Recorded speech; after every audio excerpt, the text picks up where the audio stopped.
اليوم المنتخب بحاجة إلى تسجيل عدد من الأهداف حتى مستقبلا خلينا نقول يفيد المنتخب الوطني إذا كان النقاط بالتعادل بالنقاط.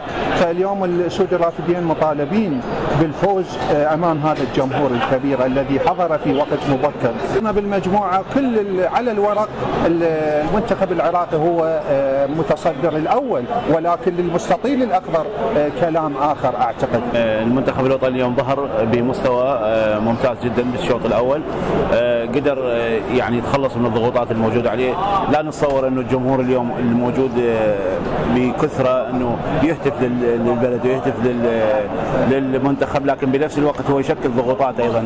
وريد اليوم المنتخب الوطني يخرج بنتيجة إيجابية كونه يلعب في أرضه وبين جماهيره، وهذا جذع النخلة هو جحيم المشجعين، الكل تخاف من عنده. اليوم شاهدنا أنه أبرز لاعب ولم يسجل هدف، لكنه تقنيا كان الأفضل من زملائه وهو علي عدنان، رقم تقدم السن، رقم الثقل، رقم كل المشاكل ربما الموجودة الداخلية، لكنه استطاع أن يقفز على الحوادث ويقدم مباراة تقنية عالية، بحيث أنه لم يخطئ في تسديده ولم يخطئ في تمريره، وكان قاطع للكرات ويبني الهجمات. يعني أكثر اللاعبين تميز في تشكيلة أسود الرافدين في الشوط الأول من وجهة نظر أنه هو اللاعب علي عدنان، اللي نتمنى له التوفيق أكثر.